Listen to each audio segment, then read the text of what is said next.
Ya, selamat malam. Selamat malam, great leaders. Apa kabar semuanya? Selamat datang di Ibadah Empower Woman Ministry. Dan saat ini siap mendengar firman Tuhan, saudara? Baik, mari kita bersatu dalam doa. Terima kasih Tuhan untuk malam hari ini. Kami mau mendengarkan firman-Mu. Perlengkapi hambamu, urapi hambamu, untuk menyampaikan apa yang menjadi isi hatimu sama persis seperti yang kau inginkan Tuhan. Nyatakanlah kuasamu, urapi hamba, penuhi dengan hikmatmu. Tutup bungkus segala perangkat elektronik yang kami butuhkan dan semuanya Tuhan, semuanya berjalan dengan baik, berjalan dengan lancar. Dalam nama Tuhan Yesus juga kami patahkan segala kuasa yang coba menghalangi pemberitaan firman Tuhan. Dihancurkan kuasanya di dalam nama Tuhan Yesus.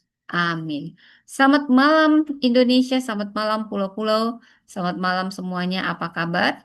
Baik saudara, saat ini firman Tuhan saya beri judul Perempuan Penentu Zaman. Jadi sembari kita seperti kuliah, saudara ya, saya pengajaran tentang kepemimpinan perempuan transformasional dalam perspektif Alkitab, berdiri, bertindak, dan memperlengkapi. Kita akan belajar dari Deborah, Esther, dan Priscilla. Tahukah saudara, Tuhan memakai siapapun. Tuhan memakai perempuan bukan hanya untuk hadir dalam sejarah, tapi untuk berdiri dalam krisis dan bertindak pada saat menentukan dan memperlengkapi generasi berikutnya bagi kemuliaannya. Kita akan membaca dari Hakim-Hakim 4, kisah Deborah, Hakim-Hakim 4 ayat 4 sampai 9 dan ayat Hakim-Hakim 5 ayat 7, juga Esther 4 ayat 13 sampai 16, juga kisah para rasul 18 dan Roma 16, kisah tentang Priscilla. Jadi saudara, perempuan penentu zaman ini topik tentang kepemimpinan transformasional dalam perspektif Alkitab. Kita belajar tiga perempuan dalam Alkitab, Deborah, Esther, Priscilla. Ketiganya hidup dalam zaman yang berbeda. Mereka punya latar belakang, posisi, tantangan, dan bentuk pelayanan yang berbeda. Deborah hidup di zaman para hakim, saat bangsa Israel mengalami kekacauan rohani dan politik. Esther hidup dia di tengah kekuasaan Persia, dia adalah perempuan Yahudi. Dia berada di istana, tapi bangsanya saat itu menghadapi ancaman pemusnahan. Priscilla hidup pada masa gereja mula-mula. Dia bukan ratu, bukan hakim, dan bukan tokoh yang berkhotbah di hadapan ribuan orang, namun melalui rumah, pekerjaan, pengajaran, kemitraan, dan mentoring, dia ikut membentuk masa depan gereja. Wow! Dan mereka berbeda, berbeda zaman, tetapi mereka punya satu kesamaan. Mereka bersedia dipakai Tuhan untuk menghadirkan perubahan pada zaman mereka. Saudara, setiap zaman itu punya tantangannya sendiri, saudara. Nah, zaman kita, perempuan menghadapi tekanannya kompleks banget ya. Ada perempuan udah jadi ibu, jadi istri, jadi pekerja, jadi pemimpin, jadi mahasiswa, jadi pelayan gereja, pengelola rumah tangga, penopang ekonomi keluarga di waktu yang sama. Ada perempuan mungkin dilihat kuat di luar, tapi sebenarnya sudah lelah di dalam. Dan ada perempuan yang berhasil secara akademik, tetapi masih meragukan nilai dirinya. Ada perempuan yang memiliki kemampuan, tetapi tidak pernah diberi ruang. Ada perempuan yang memiliki posisi, tapi takut menggunakan pengaruhnya. Ada perempuan yang sibuk mengurus semua orang, tetapi kehilangan dirinya sendiri. Ada pula perempuan yang sudah melayani bertahun-tahun, tapi mulai bertanya, "Oh, apa saya memberi dampak atau tidak?" Pertanyaan penting hari ini bukan sekedar apakah perempuan boleh memimpin. Pertanyaannya jauh lebih dalam, lebih penting. Ketika Tuhan memberikan kesempatan, kapasitas, pengaruh, pendidikan, pengalaman, dan panggilan kepada seorang perempuan bagaimana dia harus menggunakannya bagi kemuliaan Tuhan. Kepemimpinan dalam Alkitab tidak pertama-tama berbicara tentang jabatan. Kepemimpinan berbicara tentang pengaruh yang diarahkan kepada tujuan Allah. Seseorang dapat memiliki jabatan tinggi, tetapi tidak memimpin siapapun menuju kebaikan. Sebaliknya, seorang mungkin tidak memiliki jabatan formal, tetapi karakter, perkataan, dan tindakannya mengubah kehidupan banyak orang. Karena itu, ketika kita bicara tentang perempuan penentu zaman, kita tidak sedang mengatakan bahwa perempuan menjadi pusat sejarah. Allah tetap jadi Tuhan atas sejarah, Allah yang berdaulat, Allah yang memanggil, Allah yang memperlengkapi, Allah yang membuka jalan, Allah yang memberi kemenangan. Namun, dalam kedaulatannya, Allah memilih melibatkan manusia, dan di sepanjang Alkitab, Allah berkali-kali memakai perempuan sebagai bagian penting dari karya penebusannya. Allah memakai Sarah dalam sejarah perjanjian, Allah memakai Miriam dalam perjalanan Israel, Allah memakai Rahab dalam rencana keselamatan. Allah memakai Hana melalui doa dan penyerahan Samuel. Allah memakai Abigail untuk mencegah Daud melakukan kesalahan besar. Allah memakai Ruth untuk masuk dalam garis keturunan Mesias. Allah memakai Maria untuk melahirkan Yesus Kristus. Allah memakai perempuan-perempuan sebagai saksi pertama kebangkitan Kristus. Allah bahkan memakai seorang businesswoman bernama Lydia untuk membuka rumahnya bagi pelayanan Injil di Filipi.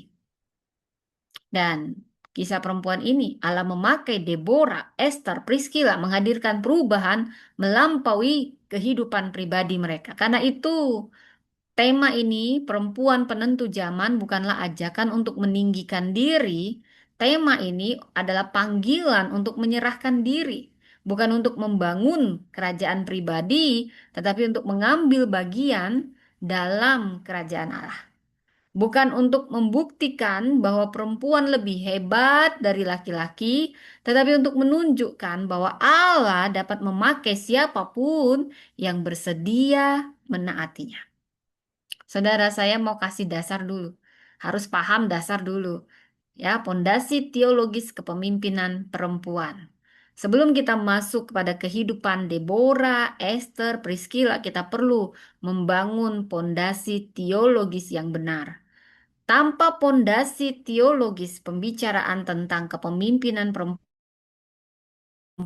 ekstrim. Oh, dua ekstrim, Bo. Ekstrim pertama apa? Ini menjadikan atau menganggap perempuan tidak punya peran penting dalam karya Allah. Wow. Ekstrim yang kedua, sebaliknya menjadikan kepemimpinan perempuan sebagai proyek pembuktian di tan kuasa. No, no, no, no, no. Alkitab tidak mengajarkan ke ekstrim ini. Ya, kita harus paham. Pertama, perempuan diciptakan menurut gambar Allah. Kejadian 1 ayat 27 menyatakan, maka Allah menciptakan manusia itu menurut gambarnya. Menurut gambar Allah diciptakannya dia. Laki-laki dan perempuan diciptakannya mereka. Jadi laki-laki, perempuan itu sama-sama diciptakan menurut gambar Allah. Jadi nggak ada yang lebih rendah. Ya, karena semua juga kalau kita mau jujur, lahirnya kan dari perempuan. Nah, laki-laki dan perempuan sama-sama diciptakan menurut gambar Allah. Artinya, martabat perempuan bukan pemberian masyarakat. Martabat perempuan bukan pemberian suami, bukan pemberian gereja, bukan ditentukan oleh status pernikahan, pendidikan, pekerjaan, usia, penampilan, atau keberhasilannya. No, martabat perempuan berasal dari Allah sendiri. Sebagai gambar Allah, Perempuan dipanggil untuk mencerminkan karakter Allah, menjalankan tanggung jawab, mengelola ciptaan, membangun kehidupan, dan menghadirkan kebaikan.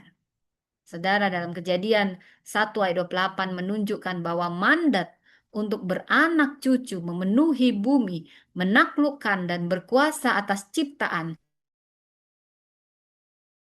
laki dan perempuan. Dengan kata lain, sejak penciptaan, perempuan bukanlah penonton dalam mandat Allah.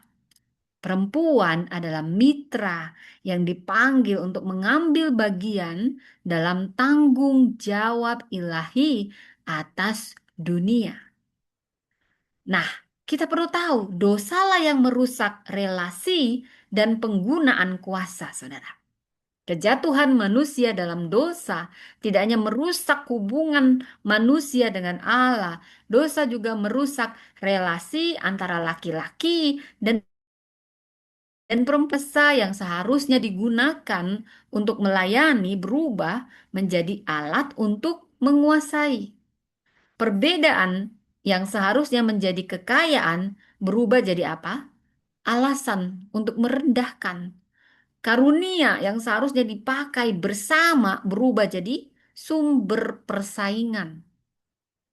Karena itu, kalau kita bicara tentang kepemimpinan, kita harus sadar bahwa masalah utama manusia bukan sekedar kurangnya keterampilan.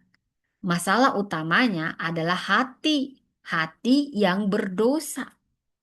Kepemimpinan tanpa transformasi hati ini hanya menjadi manipulasi, bisa jadi dominasi, atau jadi eksploitasi kalau tidak ada kasih.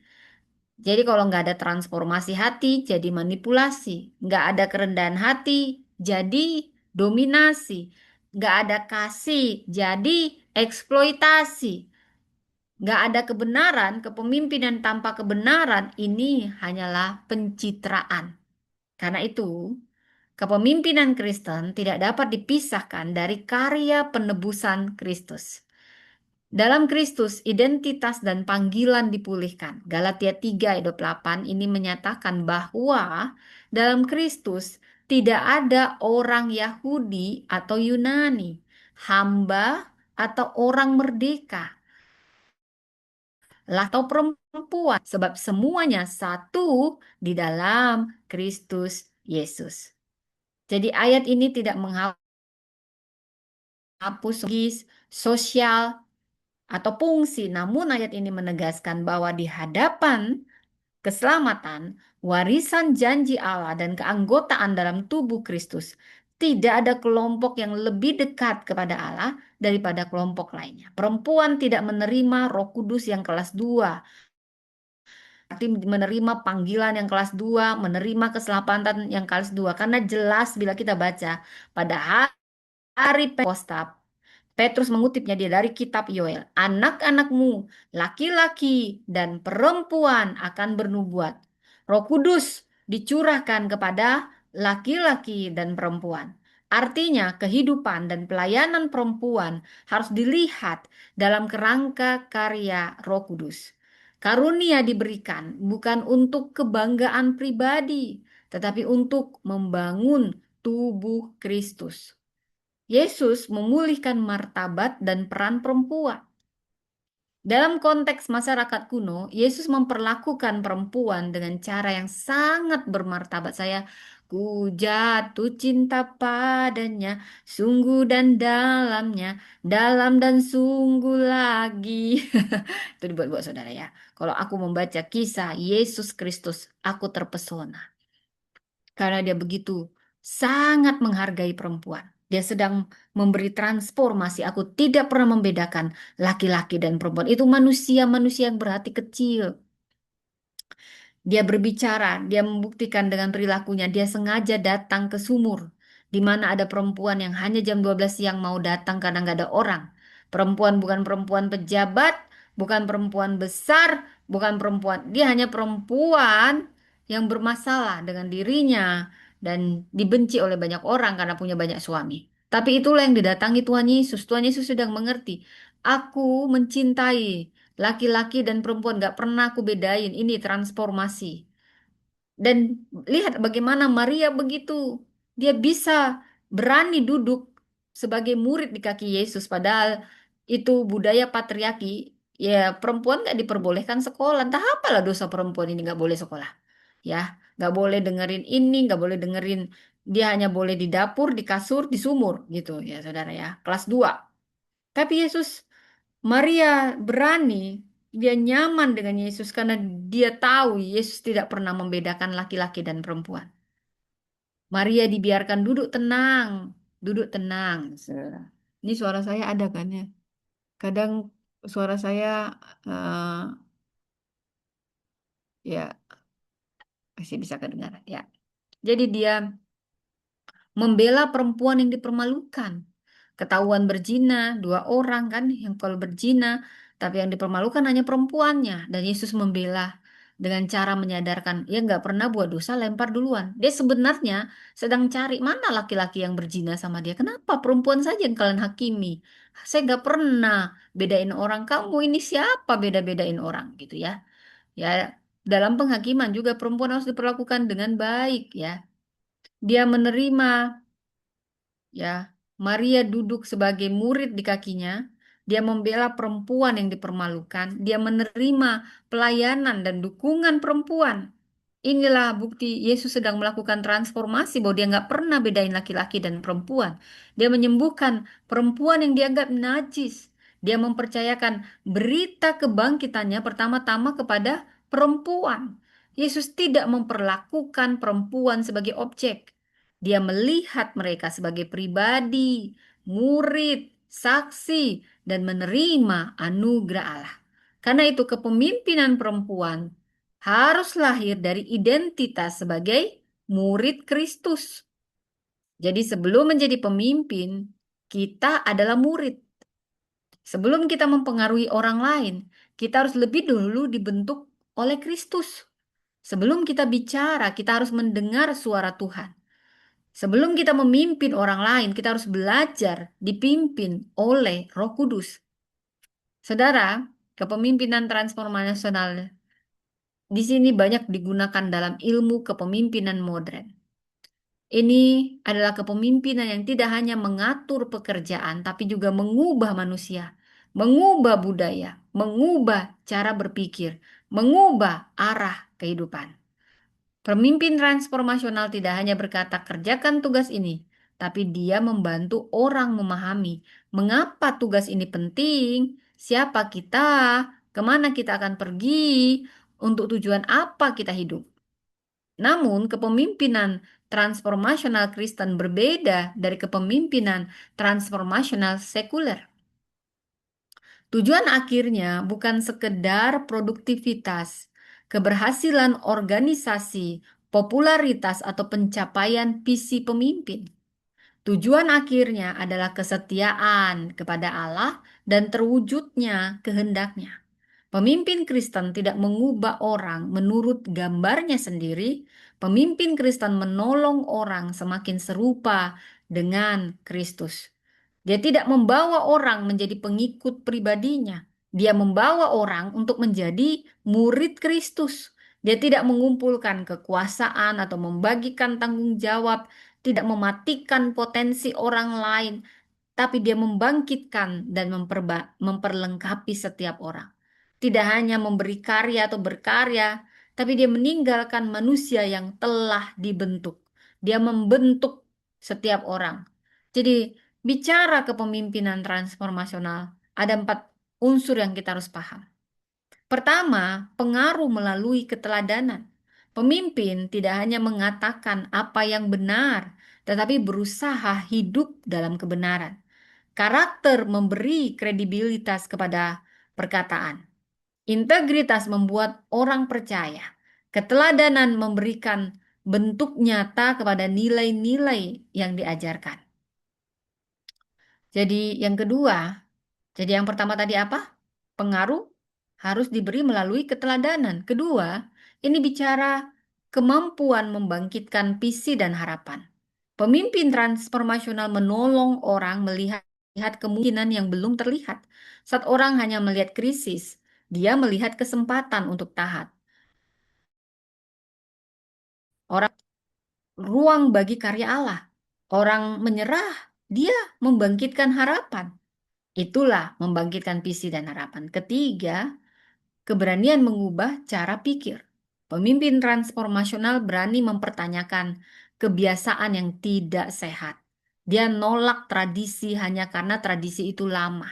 Namun ia juga tidak mempertahankan kebiasaan yang bertentangan dengan kebenaran hanya karena dari dulu sudah begini. Dia mengajak orang berpikir secara bijaksana, kritis, dan alkitabiah. Dan yang keempat, perhatian kepada pertumbuhan orang lain.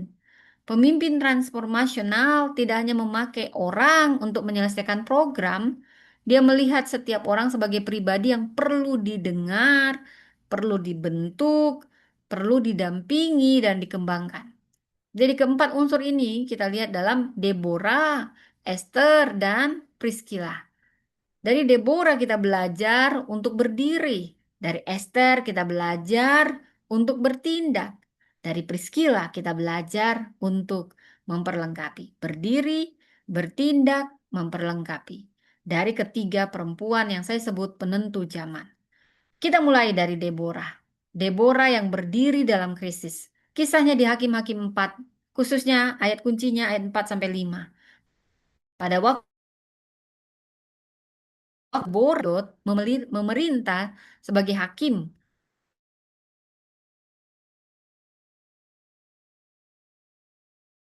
Deborah antara Ramah dan Betel di pegunungan Efraim. Dan orang Israel menghadap kepada mereka.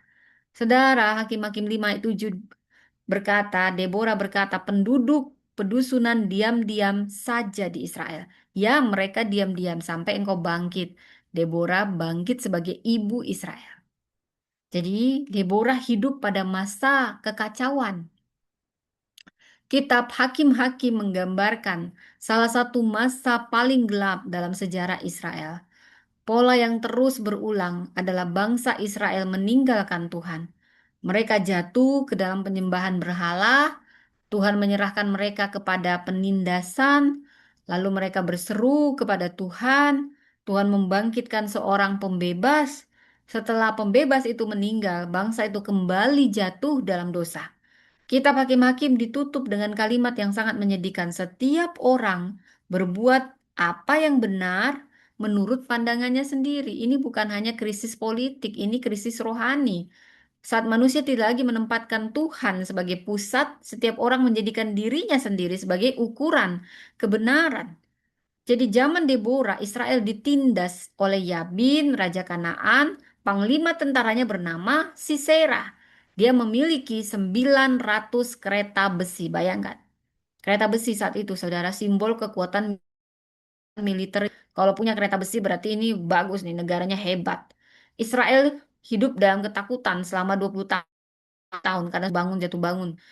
Jadi Israel itu udah tahu mau diserang, jalannya sepi, perjalanan pun tidak aman, kehidupan sosialnya pun lumpuh benar-benar nih.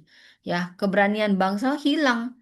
Dalam keadaan itulah Deborah hadir. Bayangkan, saudara, pemimpin tidak selalu memilih zaman, tetapi bukannya keadaan yang memilih zaman, tapi pemimpin yang sejati muncul di zaman di mana dia dibutuhkan. Ya, pemimpin harus memilih bagaimana dia merespon zaman. Kita tidak memilih semua keadaan terjadi dalam keluarga, gereja, masyarakat, atau bangsa. Kita nggak bisa milih apakah akan terjadi krisis ekonomi, apakah kita akan diperlakukan adil, apa semua keputusan pemimpin. em, Kita tidak dapat juga memilih semua keputusan pemimpin di atas kita. Kita nggak bisa memilih semua persoalan yang datang. Yang ini datang, ini nggak boleh datang. Ya, tapi kita dapat memilih apakah kita akan sembunyi atau berdiri kalau ada masalah. Dan kita belajar Deborah berdiri ketika banyak orang diam. Deborah bicara saat banyak orang takut. Deborah memberi arah saat bangsa kehilangan arah. Dari Deborah, dia memiliki otoritas. Deborah ya. Dia itu otoritasnya itu lahir karena dia dekat banget sama Tuhan, intim banget sama Tuhan. Saudara, kalau kita intim sama Tuhan, pasti. Jadi Deborah ini nabi ya. Dia kepemimpinannya bukan lahir dari ambisinya, tapi dia dikenal seorang yang mendengar dan menyampaikan firman. Dia hakim, orang Israel datang kepadanya untuk dapatkan keputusan dan pertimbangan yang bijaksana. Jadi Deborah tidak berkeliling mempromosikan diri, dia hanya cukup duduk di bawah pohon kurma dan orang-orang yang datang samanya. Saudara, pengaruh yang sejati tidak selalu dibangun dengan promosi diri. Seringkali pengaruh lahir dari konsistensi kita, hikmat, integritas, dan kehadiran yang dapat dipercaya. Dalam dunia sekarang, orang mungkin bisa bangun citra dengan cepat melalui media sosial. Dapat terlihat sangat rohani, berhasil, berpengaruh, tapi citra itu bukan karakter. Citra bukan karakter. Popularitas bukan otoritas rohani. Popularitas bukan otoritas rohani. Jumlah pengikut itu bukan ukuran kedewasaan. Saudara, otoritas rohani itu lahir saat kehidupan kita selaras dengan kebenaran yang kita sampaikan. Deborah dipercaya karena dia punya kejernihan rohani, hikmat, dan keberanian. Jadi kepemimpinan Kristen tidak boleh dibangun terutama atas kebutuhan untuk diakui. Kepemimpinan harus dibangun di atas kedekatan dengan Tuhan. Sebelum Deborah memberi arah pada bangsa, dia harus mendengar arah dari Tuhan. Sebelum kita jadi suara bagi zaman kita, kita harus lebih dulu mendengar suara Tuhan.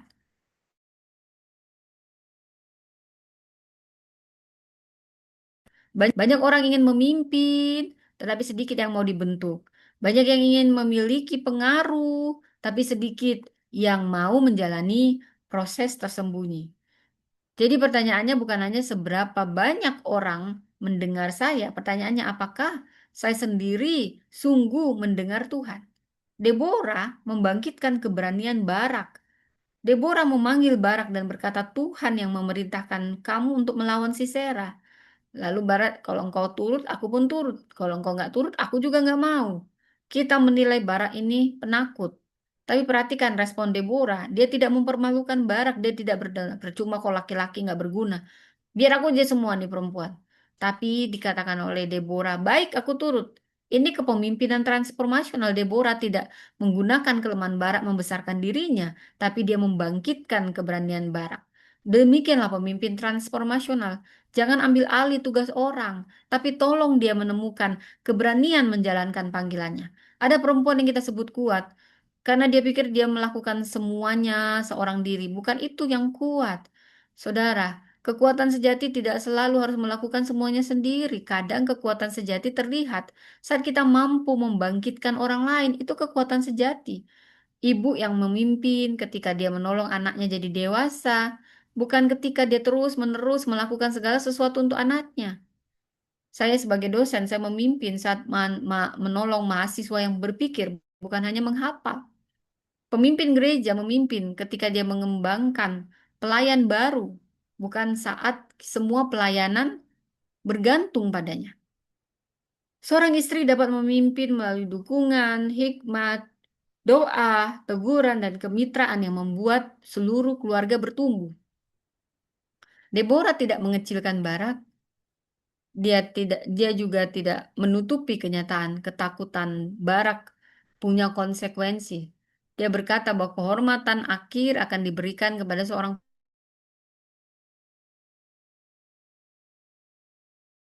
perempuan. Transformasional itu mampu menguatkan, tetapi juga berani menyampaikan konsekuensi. Deborah menyebut dirinya Ibu Israel. Dalam nyanyiannya, Deborah berkata bahwa ia bangkit sebagai ibu di Israel. Ini indah sekali. Dia tidak hanya memimpin dengan otoritas sebagai hakim, dia memimpin dengan hati seorang ibu. Wow. Keibuan di sini bukan fungsi biologis ya. Ini tentang kepemimpinan yang melindungi, membangkitkan, ya. Kemudian juga memelihara, mengarahkan, dan melahirkan kehidupan. Perempuan dapat menjadi ibu secara rohani bagi generasinya. Ia mungkin tidak memiliki anak biologis, tetapi ia membentuk banyak kehidupan. Dia mungkin tidak dikenal di panggung pasar, tapi nasihatnya menyelamatkan banyak orang dari keputusan yang salah. Mungkin Anda tidak punya gelar tinggi, tapi doa Anda menopang keluarga dan gereja. Mungkin tidak punya jabatan, tapi kehadirannya membawa ketenangan dan keberanian dan arah. Itulah Deborah. Bukankah dunia ini sering mengukur pemimpin dari seberapa besar kekuasaan yang dimilikinya?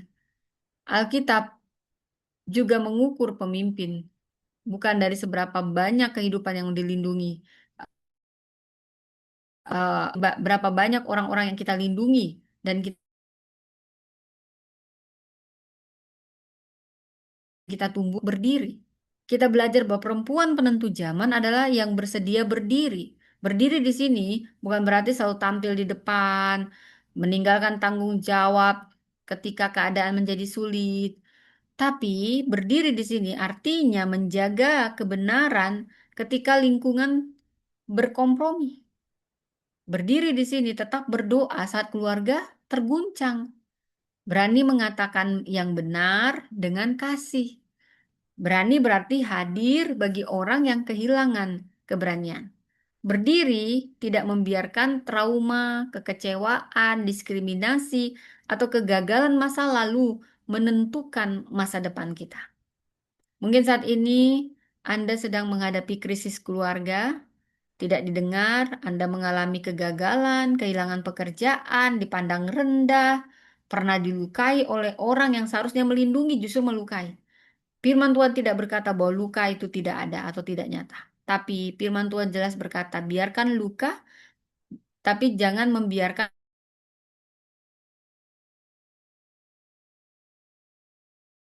luka dipulihkan. Kegagalan dapat menjadi tempat pembentukan. Air mata dapat menjadi benih pelayanan. Pengalaman pahit dapat diubah menjadi hikmat menolong orang lain. Deborah bangkit di tengah kekacauan. Jadi, kehidupan mana yang Anda perlu berdiri, saudara? Dan kita masuk perempuan yang kedua, Esther. Dia perempuan yang bertindak pada saat yang menentukan. Kita bisa baca dari Esther 4 ayat 13 sampai 16. Dikatakan oleh Mordekai kepadanya, jangan kira kalau engkau di istana, hanya engkau yang terluput dari semua orang Yahudi. Karena sekalipun engkau saat ini berdiam diri, bagi Yahudi akan timbul pertolongan dan kelepasan dari pihak lain. Tapi engkau dan kaum keluargamu akan binasa. Siapa tahu, siapa tahu. Mungkin justru untuk saat seperti ini, engkau beroleh kedudukan sebagai ratu. Dan Esther menjawab dengan bijak, pergilah, kumpulkan semua orang Yahudi yang di Susan, puasa sama aku, jangan makan, jangan minum 3 hari. Baik malam siang, aku dan dayang-dayang pun puasa. Lalu dia menghadap raja, nggak sembarangan menghadap raja. Bahkan dia katakan, karena ini berlawanan dengan undang-undang, sekalipun aku mati, terpaksa, kalau terpaksa aku mati, biarlah aku mati. Dia udah memang datang dengan keikhlasan, kalau aku mati, mati. Yang penting aku bela bangsaku. Wah, ini luar biasa. Di sini kita melihat bagaimana providensia Allah kepada Esther. Ini keunikan kitab Esther ya, kalau kita lihat, nggak ada nama Allah secara eksplisit disebut, tapi nggak ada juga mujizat dramatis seperti laut terbelah, tidak ada api turun dari langit, tidak ada nabi yang berkata, beginilah firman Tuhan. Namun, seluruh kitab memperlihatkan tangan Allah yang bekerja secara tersembunyi. Esther jadi ratu. Mordekai pada saat itu mendengar rencana pembunuhan terhadap raja. Tapi catatan jasanya belum pernah dibales. Dan ketika raja nggak bisa tidur, dibacakan tepat pada malam, pada saat raja nggak bisa tidur, dibuat Tuhan nggak bisa tidur. Haman yang sudah membangun tiang gantungan untuk Mordekai yang karena dia iri dengki karena Mordekai nggak mau nyembah dia, akhirnya dia sendiri yang digantung, saudara. Jadi ancaman pemusnahan itu berbalik menjadi keselamatan. Ini disebut providensia Allah, pemeliharaan dan pengaturan Allah atas peristiwa kehidupan untuk menggenapi maksudnya. Saudara, kita sering melihat Tuhan hanya bekerja melalui peristiwa besar. Padahal dia juga dalam keputusan kecil Tuhan bekerja. Perjumpaan, kesempatan, pendidikan, pekerjaan, hubungan, penundaan, bahkan saat situasi yang awalnya kita nggak paham. Ada waktu ketika Tuhan bekerja secara kelihatan atau tersembunyi. Kita tidak melihat tangannya, tapi kita mempercayai hatinya. Mungkin Esther mungkin pada awalnya tidak paham mengapa perjalanan hidupnya membawanya ke istana Persia. Dia seorang yatim piatu, dia dibesarkan Mordekai, hidup bagian dari bangsa buangan, namun tampaknya kisah pribadi ternyata menjadi bagian dari rencana penyelamatan yang jauh lebih besar. Jangan terlalu cepat menyimpulkan bahwa pengalaman hidup tidak berguna. Saudara, Tuhan dapat memakai pendidikan kita, pengalaman kita, keberhasilan kita, kegagalan kita. Tuhan bahkan dapat menebus pengalaman yang menyakitkan dan menjadikannya sumber empati, hikmat, dan pelayanan. Tahukah saudara, Esther harus keluar dari rasa aman ketika Haman merencanakan pemusnahan bangsa Yahudi. Esther berada di dalam istana. Ia aman, setidaknya untuk sementara. Disinilah ujian kepemimpinannya dimulai. Apakah ia akan menggunakan kedudukannya hanya untuk melindungi dirinya atau mempertaruhkan kenyamanannya untuk menyelamatkan orang. Dan Mordekai berkata, jangan kira ya, kalau engkau di istana hanya kau yang terluput. Ini teguran terhadap rasa aman yang palsu, saudara. Kadang keberhasilan buat kita lupa diri, melupakan orang-orang yang menderita di sekitar kita. Kita dapat menikmati pendidikan, jaringan, posisi, kenyamanan, tapi kita nggak peka sama mereka yang tidak bisa bersuara, saudara.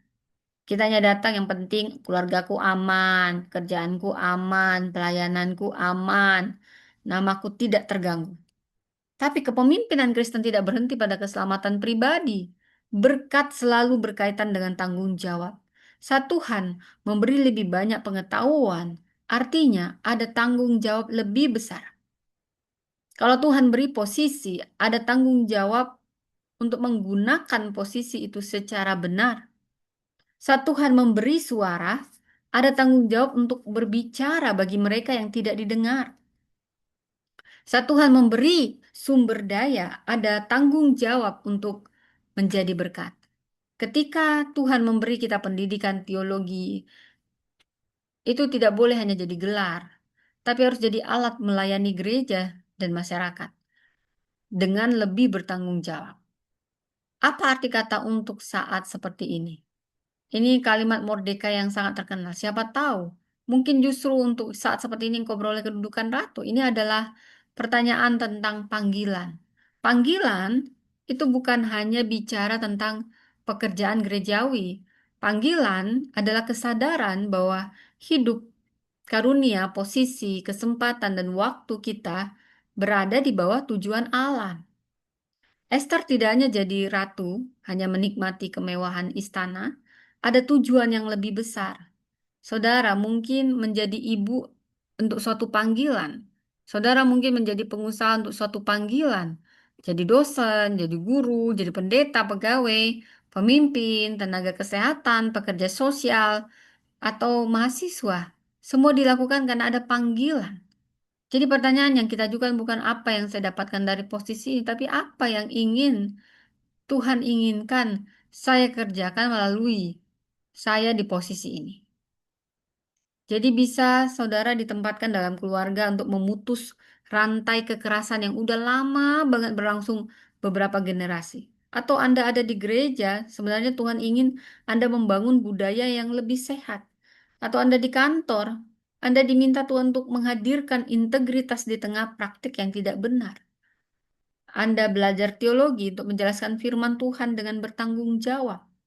Anda punya pengalaman pahit agar kelak bisa mendampingi perempuan lain yang sedang pahit atau punya luka yang serupa. Panggilan sering ditemukan di titik pertemuan antara karunia yang Tuhan beri dan kebutuhan yang Tuhan izinkan kita lihat. Jadi saudara, apa yang saudara miliki? Apa yang saudara lihat? Beban apa yang terus muncul di hati saudara? Ketidakadilan apa yang membuat saudara tidak dapat diam?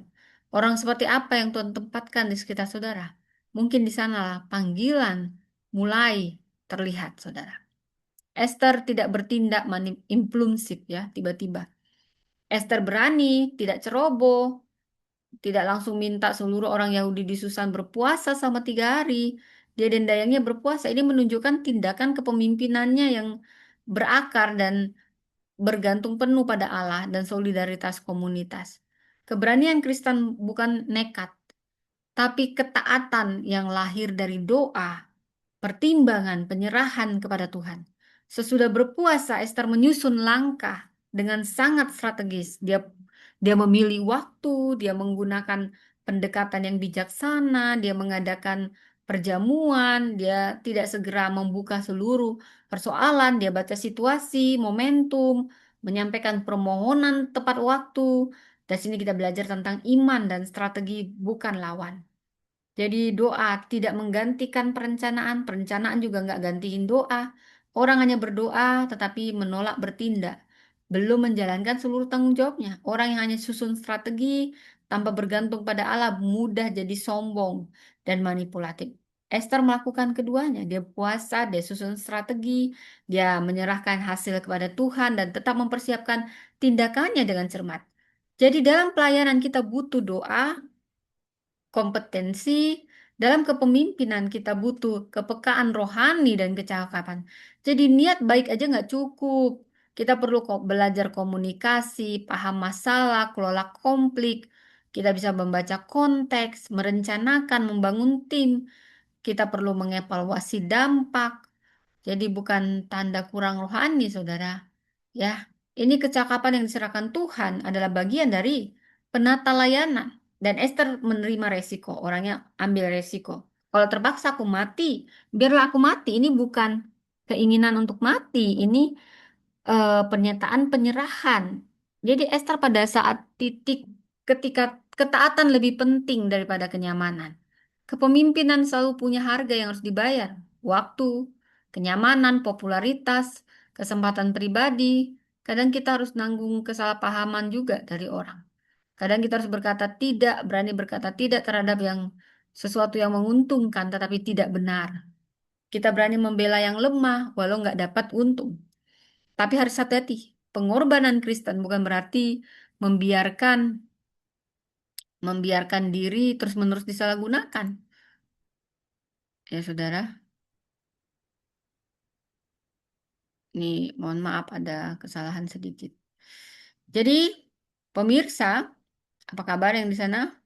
Ini sambilan saya lihat dulu ya, ada sedikit masalah. Ya, sebentar ya saudara ya. Sebentar. Bagaimana teman-teman yang di TikTok masih aman? Ah, masih aman, saudara ya. Semuanya masih aman, lengkap ya. Oke. Ya, jadi kalau kita lihat saudara, tadi kita bicara tentang Esther yang wow, benar-benar ya. Esther itu alat Tuhan ya. Jadi dia membela orang lemah walau nggak dapat untung, tapi dia juga punya sikap yang hati-hati, waspada. Jadi pengorbanan Kristen itu bukan berarti kita juga disalahgunakan. Jadi alat Tuhan itu nggak sama dengan jadi alat manipulasi manusia. Kerendahan hati itu bukan berarti nggak punya batas. Mengampuni bukan berarti membenarkan kekerasan. Melayani bukan berarti membiarkan kejahatan berlangsung. Esther justru menggunakan suara dan posisinya menghentikan kejahatan. Karena itu spiritualitas yang membungkam korban bukan spiritualitas yang sehat. Kepemimpinan yang melindungi pelaku dan mengorbankan yang lemah bukan kepemimpinan Alkitabiah. Kebenaran dan kasih harus berjalan bersama. Jadi dari Esther kita belajar bertindaklah, bertindak. Dan diam aja omong kosong itu semua. Kita harus tahu masalah belum cukup. Kita harus belajar bahwa kita tahu aja masalah itu nggak cukup. Kita punya kepedulian nggak cukup. Berdoa belum lengkap. Tapi Tuhan pasti akan menunjukkan langkah yang harus dilakukan. Kita harus tahu kapan menunggu. Ada saat menunggu, ada saat bertindak, ada saat diam, ada saat bicara, ada saat berada di belakang layar, ada saat berdiri di hadapan kekuasaan dan kita harus menyatakan kebenaran. Mungkin saat ini saudara sudah tahu persoalan tertentu dalam keluarga Anda, keluar gereja atau organisasi, saudara telah melihatnya, saudara mengeluhkannya, membicarakannya ke banyak orang. Tapi pertanyaannya, apakah Anda sudah melakukan bagian yang Tuhan percayakan, yang sudah Tuhan suruh? Kita tidak dapat menyelesaikan semua persoalan dunia, namun kita dapat bertanggung jawab terhadap bagian yang Tuhan tempatkan, yang Tuhan percayakan, saudara. Jadi perempuan penentu zaman bukan perempuan yang menunggu semua ketakutannya hilang, saudara. Tapi perempuan penentu zaman adalah yang memilih taat meskipun masih takut. Jadi keberanian ya. Keberanian bukan berarti nggak takut, nggak ada rasa takut. Ada, tapi keberanian itu menempatkan ketaatan di atas ketakutan. Nah, itu yang kita pelajari dari Esther. Sekarang kita belajar wanita yang ketiga, Priscilla. Dia perempuan yang saya sebut mentornya para mentor. Dia memperlengkapi generasi. Kita baca di Kisah Rasul 18. Di sini dikisahkan Priscilla Aquila, pasangan suami istri, pembuat tenda. Pernah tinggal di Roma, tapi harus meninggalkan Roma dan kenyamanannya karena Kaisar Claudiusnya memerintahkan orang Yahudi keluar kota saat itu. Mereka pindah ke Korintus, ketemu Paulus. Jadi pekerjaannya sama, Paulus tinggal sama mereka, lalu mereka pergi bersama Paulus ke Efesus.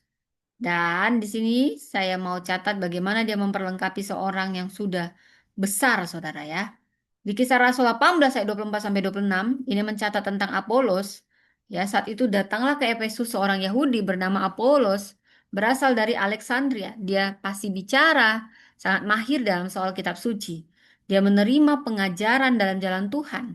Dan dengan semangat dia bicara, dengan teliti dia mengajar, tapi dia hanya tahu baptisan Yohanes. Dia mulai mengajar dengan berani di rumah ibadat, tetapi setelah Priscilla Aquila mendengarnya, mereka membawa mereka ke rumah mereka dengan teliti menjelaskan jalan Allah kepadanya.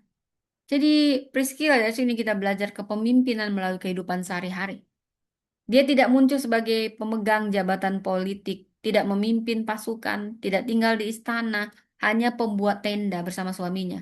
Tapi rumah dan pekerjaannya jadi tempat pelayanan. Ini yang penting. Kita sering memisahkan kehidupan jadi dua wilayah, ada rohani, ada sekuler. Tidak. Kita anggap pelayanan itu hanya yang di gereja. Kalau orang percaya seluruh hidupnya di bawah pemerintahan Kristus, rumah kita bisa jadi tempat pelayanan, pekerjaan jadi tempat kesaksian, meja makan jadi tempat pemuridan, percakapan ini jadi sarana pemulihan. Saudara, keahlian profesional dapat dipakai untuk mendukung pekerjaan Injil. Keramatamaan dapat jadi bentuk kepemimpinan. Priscilla menunjukkan bahwa kepemimpinan tidak selalu dimulai dari panggung. Seringkali justru dari rumah yang terbuka karena hatinya sudah terbuka. Maka rumahnya terbuka, hatinya bersedia. Dan disinilah kehidupan kita dibagikan, saudara. Dari Priscilla kita belajar teladan memimpin dalam kemitraan. Namanya selalu disebut bersama nama suaminya. Mereka pasangan yang bekerja, berpindah, melayani, ambil resiko, buka rumah, mengajar bersama.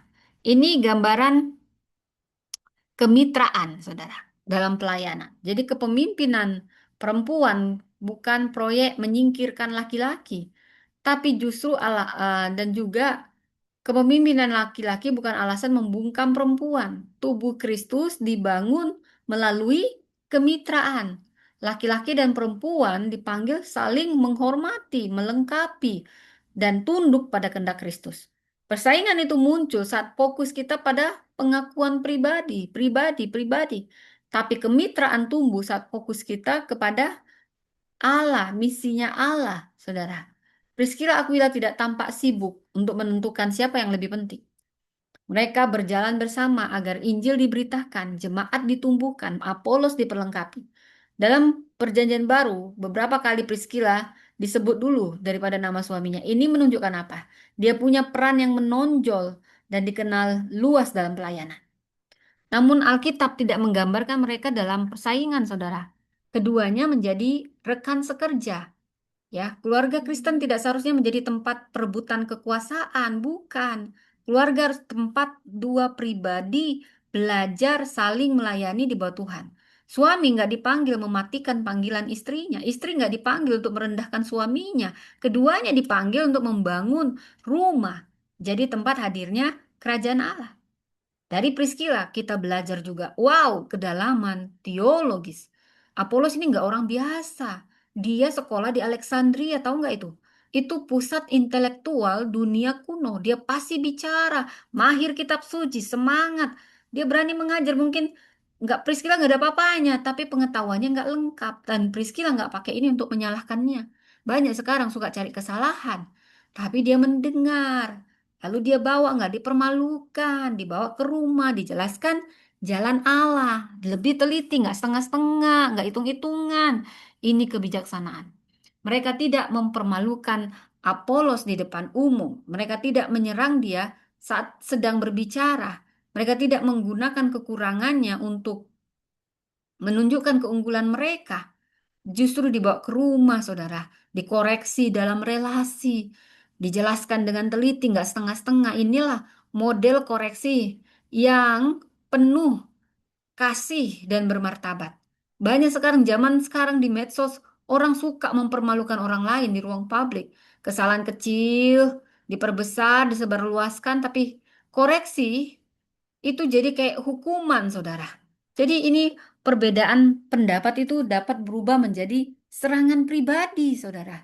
Priscilla mengajarkan bahwa kebenaran harus disampaikan dengan cara yang membangun, saudara. Kebenaran tanpa kasih itu dapat melukai. Kasih tanpa kebenaran menyesatkan. Lu punya kebenaran nggak ada kasih, itu melukai banget. Lu punya kasih tapi nggak ada kebenaran, itu sesat nanti. Kepemimpinan Kristen perlu keduanya. Priscilla menunjukkan pentingnya pendidikan teologi bagi perempuan. Perempuan perlu kenal firman Tuhan dalam, bukan hanya untuk mengandalkan perasaan, mengulang perkataan orang, baca ayat terpisah dari konteks. Kita perlu belajar menafsirkan kitab suci, bertanggung jawab. Perempuan perlu paham doktrin, perlu mampu membedakan pengajaran sehat dan menyesatkan. Perempuan perlu dasar yang kuat agar dapat mengajar anak, mendampingi keluarga, melayani jemaat, menjawab tantangan zaman. Belajar teologi bukan untuk jadi sombong. Teologi itu bentuk kasih kepada Tuhan dan umatnya. Semakin besar pengaruh kita, semakin besar tanggung jawab untuk paham kebenaran dengan benar. Priscilla memperlengkapi, bukan mengendalikan. Setelah menerima penjelasan dari Priscilla dan Aquila, Apolos melanjutkan pelayanan. Dia menjadi seorang pengajar yang sangat berpengaruh. Priscilla tidak menjadikan Apolos bergantung padanya. Dia tidak mengikat Apolos pada dirinya. Dia nggak bilang, kau hanya boleh melayani di sini ya, udah kuajarin kau ya. Enggak, dia memperlengkapi tulus, tapi melepaskan. Inilah ujian terbesar pemimpin. Apa kita sungguh orang lain ingin bertumbuh, atau kita hanya ingin mereka bergantung sama kita? Apa kita senang lihat yang kita bimbing lebih berhasil? Atau apakah kita bersuka cita ketika generasi berikutnya melangkah lebih jauh? Pemimpin nggak yang insecure, tidak aman dengan pertumbuhan orang lain, ini nggak benar. Ini pemimpin yang sehat, dia akan bersyukur kalau orang lain berkembang. Kepemimpinan transformasional tidak menghasilkan pengikut pasif, tapi menghasilkan pemimpin baru. Dan kita lihat belajar, Priscilla berani mengambil resiko. Dalam Roma 16 ayat 3 sampai 4 Paulus berkata, "Sampaikan salamku kepada Priscilla Aquila, teman sekerjaku dalam Kristus Yesus. Mereka telah mempertaruhkan nyawa untuk hidupku. Bukan hanya aku yang berterima kasih, semua jemaat, ya ampun, seluruh jemaat juga. Saudara, Priscilla Aquila ini bukan hanya tuan rumah yang ramah. Mereka itu berani ambil resiko kasih nyawa. Mereka tahu ya peristiwa ini maksud, tapi Paulus jelas melihat pengorbanan mereka itu besar. Kepemimpinan Priscilla bukan kepemimpinan yang nyaman. Ini pindah-pindah tempat, diusir, buka rumah.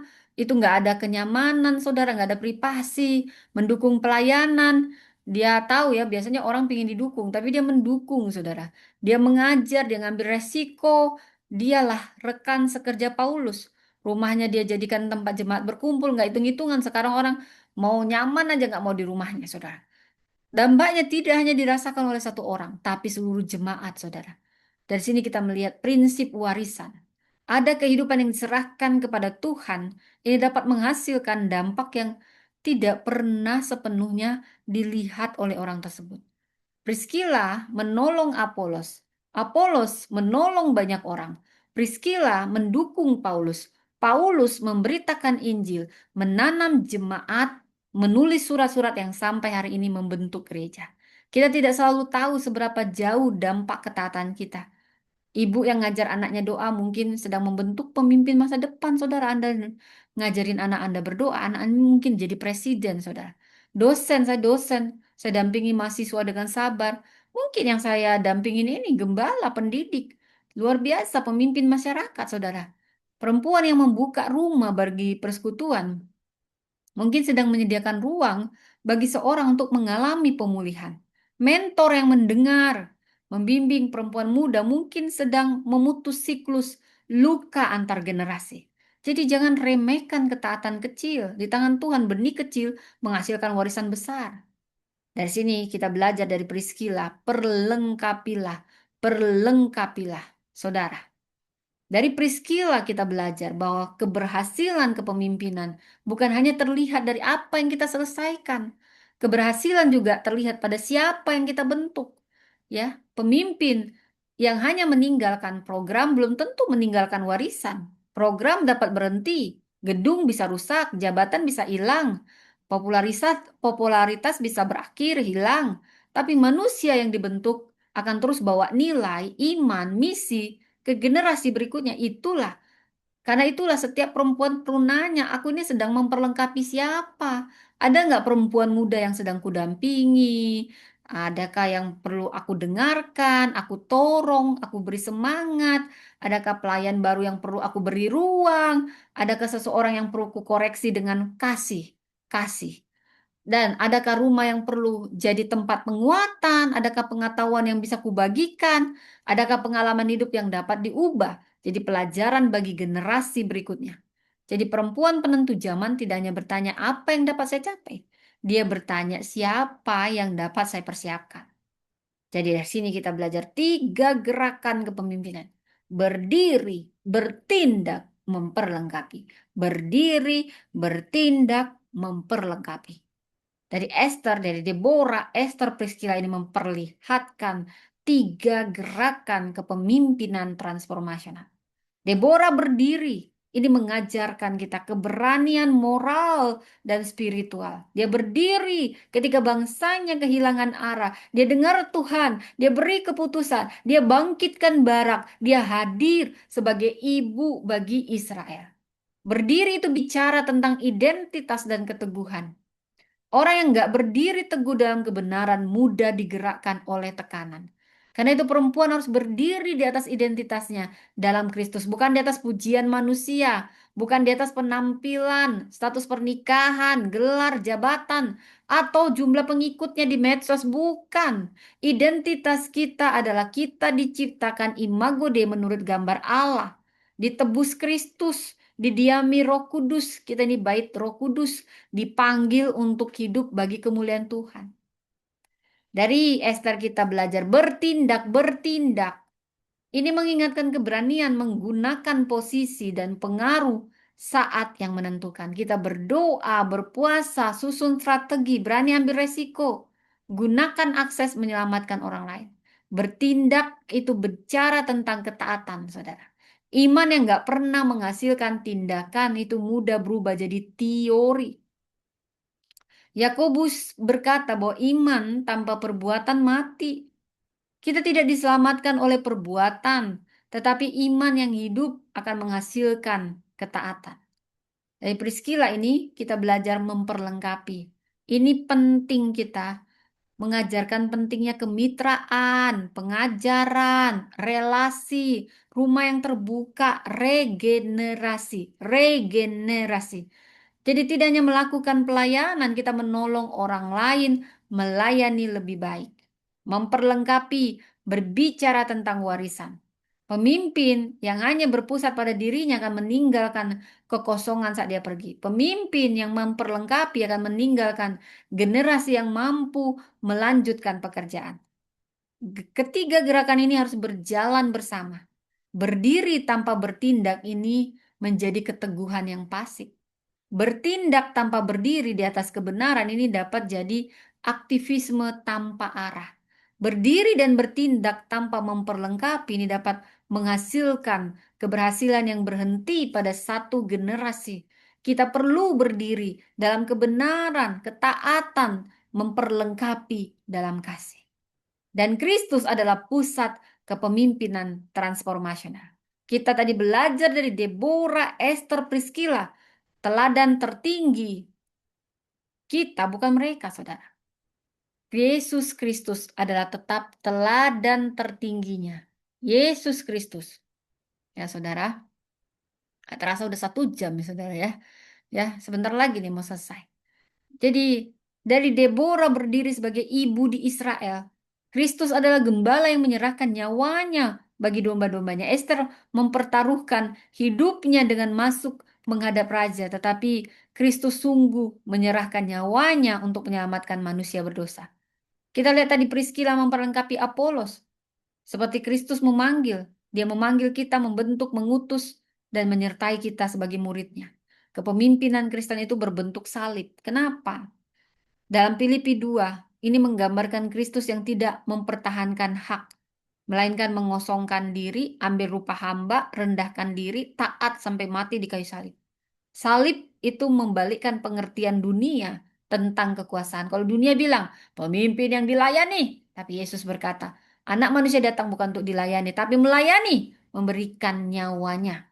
Dunia berkata, gunakan orang lain, capai tujuanmu. Tapi Yesus memberitakan, memberi dirinya agar orang lain memperoleh hidup. Dunia berkata, pertahankan posisi, posisi. Tapi Yesus berkata, lepas itu, lepas hak itu. Dunia berkata, balas itu, balas musuhmu. Tapi Yesus berkata, ampuni, ampuni. Dunia berkata, tunjukkan, tunjukkan, tunjukkan kekuatan dan menguasai. Tapi Yesus menunjukkan kekuatan melalui kasih yang berkorban. Jadi karena itu saudara, mohon maaf ya. Paul, Paul, Paul, Paul, ambil dulu chargernya nih. Paul, segera, udah mau tutup. Charger laptop mama di sana. Ya, di atas meja, charger, charger untuk ini. Di kamar, ambil di atas meja mama ya. Perhatiin, ayo segera cepat Paul. Mohon maaf ya saudara, anakku ada di sebelah. Oh ya, sebentar. Ya, cepat, ambil. Paul, ambil Paul.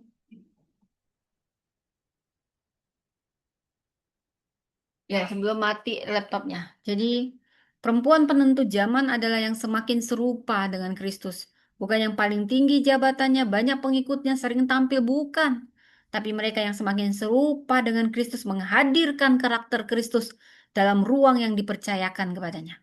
Dia kuat tapi nggak kasar, dia lembut tapi nggak lemah, dia berani tapi nggak ceroboh, dia rendah hati tapi nggak kehilangan identitas. Bukan yang itu, yang kotak makanya seperti ini ya. Cepat-cepat. Tahu, nanti capek kok. Cepat sana, yang kotak. Paul, ya. Dia mengampuni tapi menjunjung kebenaran. Memimpin tapi tidak mencari penyembahan. Berhasil tapi tidak mengambil kemuliaan Tuhan. Jadi 5 transformasi yang perlu terjadi. Kepemimpinan itu harus dimulai dari transformasi diri. Mau gimana kamu transformasi dirimu belum ditransformasi. Kita nggak bisa bawa orang lain ke tempat di mana kita belum hidupi. Omong kosong itu semua. Jadi dari rasa rendah diri menuju identitas di dalam Kristus. Banyak perempuan ini hidup dengan suara negatif. Oh, saya tidak cukup pintar. Saya sudah terlalu tua. Saya hanya ibu rumah tangga, nggak punya gelar. Nggak, mau saya pernah gagal. Semua orang pernah gagal. Ya, biasa itu gagal, biasa. Saudara, mohon maaf. Jadi, oke. Ini masih ada. Ya, oke. Jadi, Paul tutup pintunya sayang. Kerendahan hati itu beda dengan rasa rendah diri ya. Rendah hati bukan rendah diri. Rendah hati itu bergantung, aku bergantung pada Tuhan itu rendah hati. Tapi kalau rendah diri, Tuhan tidak mungkin pakai saya, itu rendah diri ya. Tapi ketika Musa berkata, dia tidak pandai bicara. Tuhan tidak menerima keterbatasan itu alasan untuk nggak taat. Saat Yeremia juga banyak cincong ya, banyak cincong. Dia masih, aku masih muda. Tapi Tuhan mengingatkan bahwa panggilannya berasal dari Allah. Kita perlu jujur terhadap kelemahan. Tapi jangan menjadikan kelemahan sebagai otoritas tertinggi. Kasih karunia Tuhan bekerja melalui kelemahan. Dari kebutuhan akan pengakuan menuju kesetiaan. Tidak semua ketaatan akan terlihat. Tidak semua pelayanan akan dihargai. Gak semua pengorbanan akan diingat manusia. Namun percayalah, Tuhan melihatnya. Mungkin kita nggak perlu hidup untuk tepuk tangan manusia. Kita hidup di hadapan Allah. Ada pelayanan yang dilakukan di panggung, tapi ada yang di dapur, di ruang kelas, di samping tempat tidur orang sakit. Ada pelayanan di melalui doa tengah malam. Nilai pelayanan tidak ditentukan oleh berapa banyak orang yang lihat, tapi kesetiaan pada Tuhan, ketulusan dan kesetiaan. Kesetiaan dan ketulusan kiranya mengawal aku. Memang suaraku pas-pasan, tapi hatiku setulus hatiku, setulus hatiku. Ya, ini nggak usah diteruskan nanti nggak siap-siap ya. Jadi dari persaingan menuju kolaborasi, saudara. Perempuan kadang bukan hanya terluka oleh laki-laki, tapi juga oleh sesama perempuan. Karena perbandingan, suka bandingin diri, iri hati. Iri hati melahirkan persaingan. Persaingan melahirkan apa? Gosip. Nah, saya suka gosip-gosipin orang karena ada apa? Sumbernya apa? Iri hati, ya. Kritik, ingin menjatuhkan. Namun kerajaan Allah terlalu besar untuk dibangun seorang diri. Karena itulah Deborah mengajarkan kerjasama sama Barak. Esther kerjasama sama Mordekai. Komunitas Yahudi nggak mau dia sendirian. Priscilla kerjasama sama Aquila suaminya, Paulus, Apolos. Perempuan penentu zaman tidak takut melihat perempuan lain bertumbuh. Dia senang sesama perempuan bertumbuh, bukan menganggap saingan. Tidak harus mematikan cahaya orang lain agar diri kita terlihat terang. Jangan seperti itu. Dia dapat berkata, "Yuk, mari kita jalan bersama. Karunia kita mungkin beda, tapi Tuhan kita sama, yang kita layani Tuhan." Dari kesibukan menuju panggilan. Tidak semua kesibukan adalah ketaatan. Kita dapat sangat sibuk, tetapi tidak bergerak menuju tujuan Allah. Kita dapat terlibat dalam banyak kegiatan, tetapi kehilangan kehidupan doa. Kita dapat melayani semua orang, tetapi mengabaikan keluarga. Kita dapat mengejar gelar, tapi nggak ngalami pertumbuhan karakter. Jadi ada pertanyaan yang perlu kita tanya, saudara. Apa saya ini sungguh merupakan melakukan apa yang jadi tanggung jawab yang Tuhan percayakan, atau hanya mau buktikan diri aja, mau buktikan nilai diri? Yesus nggak melakukan semua kebutuhan yang ada di Palestina. Dia menyelesaikan pekerjaan yang diberikan Bapa kepadanya. Kepemimpinan itu memerlukan fokus. Ada hal yang harus kita kerjakan, ada hal yang harus kita delegasikan, ada yang harus dihentikan, ada yang ditolak. Harus berani berkata tidak untuk sesuatu yang ya nggak penting, ya, yang bisa mengganggu ketaatan kita. Ada yang lebih prioritas. Nah, kita belajar tentang dari keberhasilan pribadi bagaimana menuju warisan. Apa yang kita miliki. Tetapi bukan apa yang kita miliki jadi pertanyaan. Aku mau dapat apa? Bukan. Siapa yang telah lebih baik karena aku hadir? Kehadiranku itu membuat orang lebih baik di mana? Apakah keluarga kita semakin kenal Kristus? Apakah orang yang bekerja bersama kita dihargai, berkembang? Apakah generasi muda dapat ruang? Apakah pengetahuan kita dibagikan? Apakah nilai kerajaan Allah diteruskan? Warisan bukan terutama nama yang dikenang. Warisan adalah iman, nilai, karakter, manusia yang terus hidup setelah tugas kita selesai. Jadi, apa yang perlu dilakukan? Dalam keluarga, Kepemimpinan keluarga ini nggak selalu bicara tentang siapa yang paling banyak beri perintah. Kepemimpinan terlihat dari kemampuan membangun suasana yang sehat. Kita perempuan, kita dapat mempengaruhi budaya keluarga melalui apa? Pertama ini banyak nih perkataan ini. Perempuan 20.000 kata laki-laki. Makanya sebenarnya pembicara itu cocoknya perempuan. Semua pembicara supaya nggak ada lagi gosip-gosip ya. Ya, harusnya lebih banyak ruang jadi pembicara itu adalah perempuan. Ya, karena memang sudah diperlengkapi. Ya. Jadi kalau banyak bawel itu memang sudah dari sono ya. Doa, kebiasaan, pengelolaan konflik, keteladanan. Jadi kita perlu bangun rumah yang aman untuk bicara. Jangan mempermalukan anak ketika gagal. Ajarkan tanggung jawab, bukan hanya kepatuhan, saudara.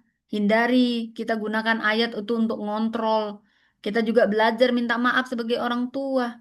Keluarga itu nggak butuh ibu atau istri yang sempurna, tapi perlu perempuan yang terus bertumbuh dalam kasih karunia. Di gereja apa yang harus dilakukan? Gereja itu butuh perempuan yang gak hanya rajin, tapi juga matang. Bukan hanya siap kerja, tapi juga paham firman. Bukan hanya, oh laksanakan program, tapi dia mampu membentuk orang. Bukan hanya setia hadir, tapi dia berani menyampaikan kebenaran dengan kasih. Gunakan karunia dengan rendah hati. Hormati tata gereja. Kita perlu bangun kemitraan. Jangan gunakan pelayanan untuk memenuhi kebutuhan akan pengakuan. Jangan jadikan perbedaan perbedaan pendapat ya itu jadi permusuhan. Jangan hanya pinter kau mengkritik pemimpin, tapi belajarlah bagian dari solusi. Dalam dunia pendidikan, mahasiswa teologi punya tanggung jawab besar. Gelar tidak otomatis menghasilkan hikmat. Pengetahuan tidak otomatis menghasilkan kedewasaan. Kita dapat banyak paham, banyak teori kepemimpinan, tapi ternyata kita sulit menerima kritik. Kita dapat tulis tentang transformasi, tapi kita sendiri nggak mau berubah, saudara. Ya, ini suara saya masih kedengarannya. Jadi, belajarlah bukan hanya untuk lulus, tapi melayani dengan benar. Baca Alkitab teliti, uji asumsi, dengar dulu perspektif yang berbeda, belajar. Kita harus bangun disiplin berpikir. Nah, namun jagalah hati agar pengetahuan tidak berubah jadi kesombongan, saudara. Dalam masyarakat, dalam pekerjaan yang perlu dilakukan, kita harus terlihat melalui profesionalisme kita. Itu kepemimpinan Kristen. Melalui integritas dan kepedulian, datanglah tepat waktu, kerjakan tugasmu sungguh-sungguh. Jangan ambil yang bukan hakmu. Jangan benarkan kebohongan dengan alasan semua orang juga begitu. Perlakukan bawahan dengan hormat. Berani ngakui kesalahan.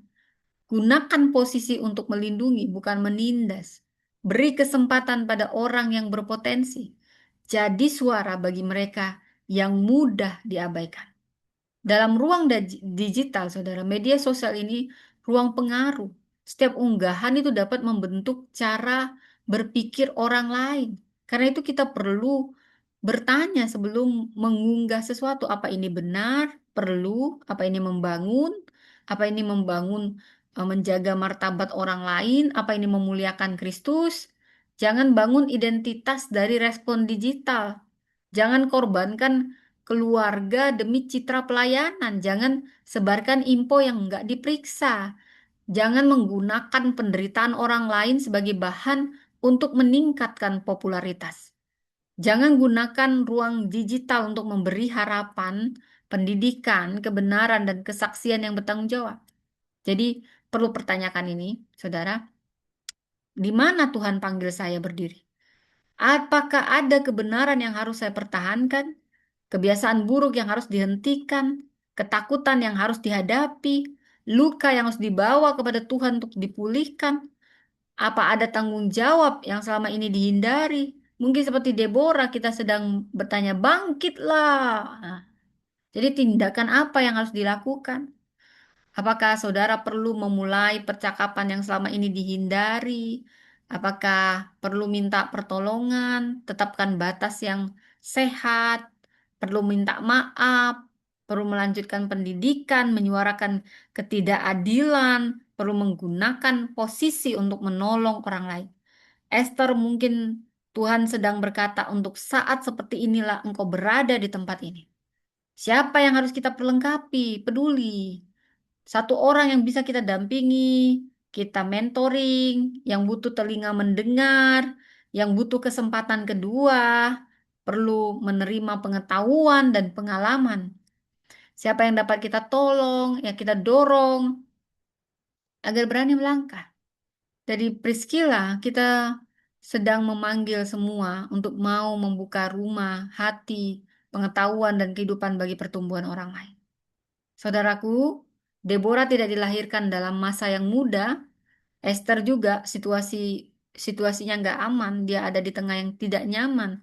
Ternyata Priscilla juga menjalani kehidupan yang ternyata nggak stabil, nggak bebas dari resiko. Tapi lihat, mereka tidak membiarkan keadaan terakhir menentukan kesetiaan mereka. Mereka berdiri dalam krisis. Esther bertindak saat paling genting untuk penentuan, dan Priscilla dia memperlengkapi generasi. Ketiganya nggak sempurna, bukan juru selamat, tapi mau jadi alat alat Tuhan di tangan Tuhan. Jadi alat. Tuhan saat ini nggak minta kita jadi Deborah kedua, Esther kedua, atau Priscilla kedua. Dia meminta kita menjadi pribadi yang dia kendaki di zaman ini. Saudara mungkin nggak pernah mimpin bangsa seperti Deborah. Dan nggak perlu juga harus maksain. Tapi kita bisa membangkitkan keberanian seseorang yang sedang takut. Saudara mungkin nggak pernah tinggal di istana seperti Ratu Esther. Tapi Anda bisa menggunakan posisi dan kesempatan yang ada untuk melindungi orang lain. Mungkin namamu nggak disebut dalam sejarah gereja seperti Priscilla, tapi kita dapat memperlengkapi setiap orang yang mungkin nanti kelak dipakai Tuhan luar biasa, dipakai melayani banyak orang. Jangan meremehkan tempat kita berada saat ini. Mungkin di rumah kita, di kelas, di pekerjaan kita. Jangan remehkan pengalaman hidup kita. Jangan remehkan doa. Jangan remehkan percakapan yang penuh kasih. Tindakan yang berani. Satu orang yang kita bimbing. Karena seringkali Tuhan mengubah sejarah melalui ketaatan yang pada awalnya terlihat kecil, saudara. Perempuan penentu zaman bukan perempuan yang menjadikan dirinya pusat perhatian. Perempuan penentu zaman adalah perempuan yang menunjuk kepada Tuhan di tengah zamannya. Dia berkata melalui hidupnya, bukan tentang nama saya, tapi tentang kehendak Tuhan. Bukan tentang seberapa tinggi saya dapat naik, tapi seberapa setia saya menjalankan panggilan. Bukan tentang berapa banyak orang melayani saya, tapi berapa banyak orang yang dapat saya layani dan perlengkapi. Bukan tentang membangun reputasi, tapi tentang meninggalkan warisan. Karena itu, bawa tiga kata ini, pulang bungkus ini. Berdiri, berdiri dalam identitas kita dalam Kristus. Berdiri dalam kebenaran, berdiri saat orang butuh keberanian. Kedua, bertindaklah. Jangan hanya lihat kebutuhan, jangan hanya bicara tentang masalah. Kita berdoa, kita susun langkah, kita lakukan bagian yang Tuhan percayakan. Kita memperlengkapi. Jangan biarkan pengaruh berhenti pada diri sendiri. Bangun manusia, bimbing generasi, bagikan pengetahuan, buka ruang, tinggalkan warisan. Dan pada akhirnya orang tidak hanya berkata bahwa kita adalah perempuan yang hebat, tapi mereka berkata melalui kehidupannya kami melihat kesetiaan Tuhan, melalui keberaniannya kami berani berdiri, melalui tindakannya kami mengalami pertolongan, melalui bimbingannya kami diperlengkapi melanjutkan pekerjaan Tuhan. Inilah perempuan penentu zaman. Bukan karena dia punya kuasa dalam dirinya, tapi dia menyerahkan dirinya kepada Allah yang berkuasa.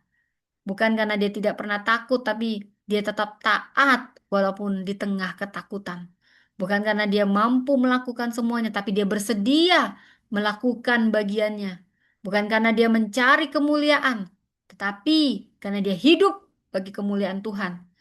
Mari kita ucapkan kalimat utama ini. Tuhan memakai perempuan bukan hanya untuk hadir dalam sejarah, tetapi berdiri dalam krisis, bertindak di saat menentukan, memperlengkapi generasi berikutnya bagi kemuliaannya. Amin. Mari kita berdoa, saudara. Bapa, kami bersyukur Engkau menciptakan kami menurut gambar dan rupamu. Engkau kenal kami, memanggil kami, menebus kami melalui Yesus Kristus, dan memberi Roh Kudus membentuk, memperlengkapi kami. Ampuni kami bila kami membangun identitas dari penilaian manusia. Ampuni kami bila mengejar pengakuan lebih dari kesetiaan. Ampuni kami bila menggunakan pengaruh untuk kepentingan diri sendiri, bukan melayani. Kami mau seperti Deborah, ajar kami berdiri dalam kebenaran saat zaman kehilangan arah. Beri kami kepekaan mendengar suaramu, hikmat memberi arah, hati yang membangkitkan keberanian orang lain. Seperti Esther, ajar kami kenal tujuanmu di balik posisi, kesempatan, pendidikan, dan pengalaman yang kau percayakan. Beri kami keberanian bertindak pada saat yang menentukan. Jauhkan kami dari keberanian yang ceroboh dan dari kebijaksanaan yang jadi alasan untuk tidak taat. Ajar kami berdoa, merencanakan, melangkah dalam penyerahan kepadamu. Seperti Priscilla, ajar kami membuka rumah, hati, pengetahuan, dan kehidupan kami, memperlengkapi orang lain. Bebaskan kami dari persaingan, iri hati, rasa terancam terhadap pertumbuhan sesama. Jadikan kami perempuan yang bersuka cita saat generasi berikutnya bertumbuh, melangkah lebih jauh. Tuhan, Kau teladan kami yang sempurna. Bentuk kepemimpinan kami menurut salib-Mu, jadikan kami kuat tanpa jadi kasar, lembut tanpa kehilangan keberanian, rendah hati tanpa kehilangan identitas, berpengaruh tanpa cari kemuliaan pribadi. Pakai kami semua yang hadir saat ini, pakai kami dalam keluarga, gereja, kampus, tempat kerja, masyarakat, dan dimanapun Kau tempatkan kami. Biar kelalui kehidupan kami, orang mengalami kasih-Mu, melihat kebenaran-Mu, menemukan keberanian dan diperlengkapi untuk menjalankan panggilan mereka. Biarlah hidup kami bukan sekedar hadir dalam sejarah, tapi jadi alat di tangan-Mu, menghadirkan perubahan yang memuliakan nama-Mu. Dalam nama Tuhan Yesus kami berdoa. Amin. Wow, nggak terasa ya saudara. Demikian firman Tuhan malam ini. Saya sapa yang ada di YouTube. Ya, Anda bisa membaca rekamannya bagi Anda yang mungkin terlewatkan. Selamat malam semuanya. Selamat malam Indonesia. Kita para pemimpin yang luar biasa saat ini. Baik, teman-teman yang ada di TikTok, Tuhan memberkati semuanya. Juga teman-teman yang ada di YouTube, selamat tidur, selamat beristirahat, Nusantara. Jadilah perempuan penentu zaman, berdiri, bertindak, dan memperlengkapi. Tuhan memberkati.